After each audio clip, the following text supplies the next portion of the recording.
AAA and indie games for casual gaming. So, we all enjoy a good game, but what is a good game exactly? By what metric do we determine what a good game is? There are many metrics to go by, but popular ones that are used across the board by consumers, reviewers and media outlets alike are the budget going into the game's development and its sales volume, whether that be week 1 sales or lifetime sales. This typically means that by these metrics, the only good games that are worth playing are those big budget AAA games. As a casual gamer though, we care more about the experience in the here and the now. What difference does the budget of a game have on our level of enjoyment? As stated in my previous casual gaming video, check it out if you haven't already, we care more about the experience and how well it can be delivered in those short sessions that we are able to engage with the content. So let's start with a critique of AAA games. Starting off of course with the metrics.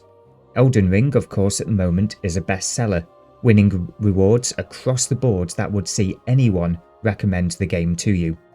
The same was said for the Elder Scrolls games Oblivion and Skyrim back in the day, but all of these games share similar traits, those being open world designs, large development budgets for the time, and game completion times exceeding 30 hours in gameplay.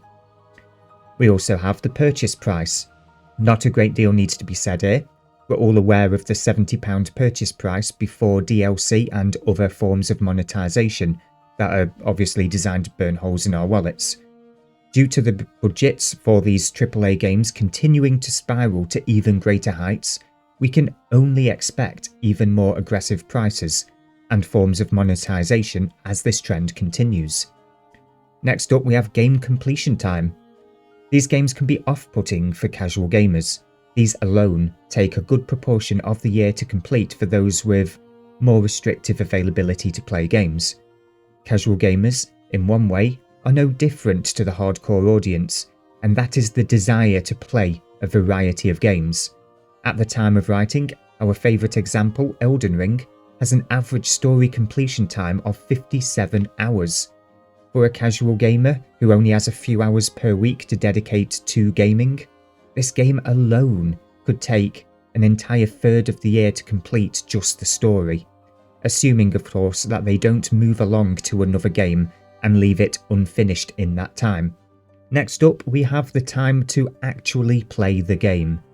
Another important factor is getting into the game quicker. As I alluded to earlier, a great number of AAA budget games are seeing the start of their games being increasingly tutorial heavy, to the point that over an hour of gameplay can go by before the player actually plays the game. In the old days of video games, the tutorial segment was the manual that came with the physical game, but such physical manuals are no longer a thing, and instead the games are often front-loaded, with you having to prove to the game's developers that you are aware of each individual control before you can proceed. Then of course, we throw in the cutscenes and the story-heavy segments that set up the worlds that you're playing in, with lots of forced, unskippable dialogue. This leads into refund policies such as Steam's. Steam, of course, offers a 2-hour refund window. However, most of this can be gobbled up with cutscenes and tutorial areas that give the player no agency to enjoy themselves. Not all AAA games are guilty of this, but it is a common enough trend for gamers to be wary of. And of course, we have charm, character and creativity, the 3 Cs as I like to call them. This here is the greatest and most important factor. I talk a lot about trends here, and this is yet another example. Look back at the video games industry 20 to 30 years ago and have a look at how fresh, new and creative things were. Now look at modern releases and ask if the experience they truly deliver is new. Elden Ring, again another common example, is simply the latest evolution of the Demon Souls and Dark Souls games. Pokemon games are no different to their counterparts from 20 years ago, aside from the evolution in the graphics and the hardware that the games are played on. And let us not forget the remakes and remasters of these older games. What I'm getting at here is that as game development became increasingly corporate and business driven and profit driven, developers are encouraged to make what they already know will sell and to take fewer and fewer risks. And of course, we have the required hardware. AAA games are constantly pushing the limits in what gaming hardware can do, pushing our machines to run harder and harder in the name of open worlds, hyper-realistic graphics and animations. This constant push to new heights forces gamers, casual and hardcore alike, to keep up and consistently purchase newer hardware to enable them to enjoy new games as they are released. Let me ask you this, as a casual gamer who typically only gets a few hours per week to spend on gaming, how easily can you justify purchasing new hardware, whether that be the latest pro version of a console or the newer components for your gaming computer? And it's not just about performance. For example, Jedi Survivor has an install size on Windows alone of 155 gigabytes before taking into account any future patches or DLC. At the time of writing this script, a SanDisk 240GB solid-state drive on Amazon currently has an RRP of £34.99. That's yet another cost that can be associated with installing the space if you are unable to clear sufficient space on your gaming computer. For context, that could be an additional cost of approximately £22.60 just to install the game on a per gigabyte basis. So, enough about AAA. Why play indies? Indie games typically exist on the opposite side of the spectrum to AAA.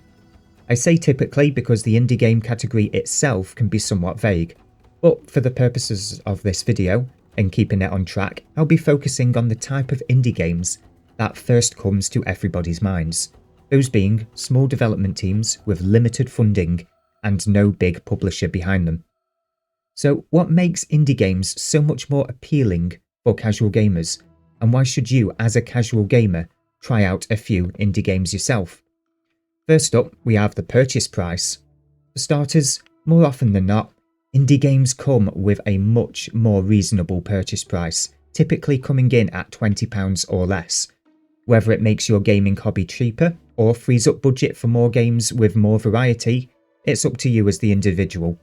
But of course, many will argue that the game's purchase price represents the game's quality. And yes, in many cases this is true.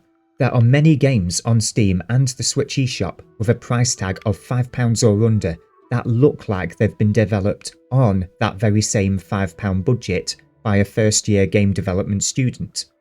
But there are also absolute gems like Hollow Knight, FTL and Hades that can be purchased for under £20. Personally, one of my most played games on Steam was purchased for under £1, and that was FTL Faster Than Light when it was back on offer in 2013. All of this comes before talking about DLCs and other forms of monetization.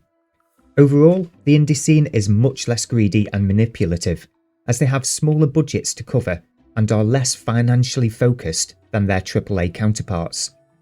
This is often represented with free DLC and a complete lack of microtransactions in indie games. So next up we have game completion time. Game completion time, this one can be a mixed bag. Hardcore players may want to get the absolute most out of the game, expecting there to be over 100 hours of content to truly complete the game 100%. But remember, that isn't a casual gamer.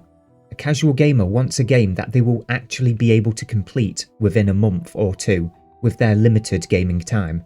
And that's the story completion, not absolute completionist completion. And, of course, time to actually play the game.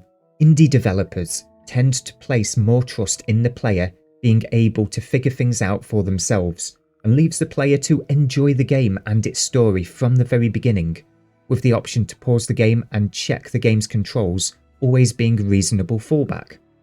An indie game that I've played most recently, named Gato Roboto, leaves me to figure everything out for myself. At no point so far throughout my playthrough has this game held my hand and forced me through a tutorial to make me learn how to use a particular control, and I have enjoyed every second of that experience thus far. Of course, we have charm, character and creativity, the 3 C's. Those risks that led to fun, exciting and entirely new games in the 1990s and 2000s are now in the hands of the indie developers.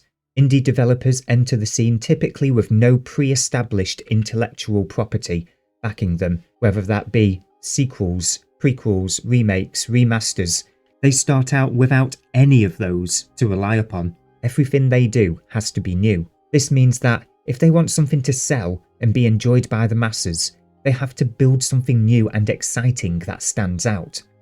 Often, they'll target specific audiences, such as Hollow Knight targeting the Metroidvania audiences, only for their art style and creativity to draw in the much larger general audience. Or maybe a single developer has a crazy idea that he turns into a game, so crazy in fact that the game itself goes viral before it has even been released. Of course, I am referring to Choo Choo Charles here, which is best described as being based upon a demonically possessed Thomas the Tank Engine. If you want to find out more about that, I have playthrough videos going live as we speak. And this creativity doesn't stop with the idea behind the game, but also how it's presented. I'm talking about art styles. Whilst AAA remains largely obsessed with 3D open-world games with hyper-realistic graphics and animations, indie devs prefer to remind you that this is a game you are playing and embraces that fact in its art style. Gato Roboto, for example, is a black and white Metroidvania with a ton of charm. FTL is a micromanaging spaceship game with amazing pixel art, and Hollow Knight is just pure art and charm. And last up, we have required hardware. One excellent factor about indie games is the fact that, due to their more limited budgets and team sizes, you'll typically find both the install size and minimum hardware requirements to be a mere fraction of those found in AAA games. Your 7-year-old gaming computer will likely run modern indie games without a single hiccup, provided of course you haven't already burnt out the hardware. That means you have less pressure to keep your hardware up to date and will rarely have to upgrade your machine's storage capacity just to account for increasing the catalogue of games. So in conclusion, after all of that, let's summarise why you, as a casual gamer, should take an interest in indie games over AAA. They are cheaper to purchase, meaning less money is wasted if you find yourself to not enjoy the game, and of course you'll have more gaming budget money left over. You'll feel that sense of accomplishment from completing games much more often, and will be more likely to try out new genres. The first hour of each game is likely to be significantly more engaging and worthy of your time, and indie devs are more likely to trust you to learn the game's controls for yourself. You can expect to be wowed by whole new ideas or adaptations of well-known genres in a way that would be considered too risky for the AAA franchises. And there is little to no pressure to purchase new hardware alongside indie games. So that's the end of this video talking about AAA games and indie games and why you should play indie games. If you've stuck around this far, please feel free to like and subscribe and stay tuned for future content, and thanks again for listening.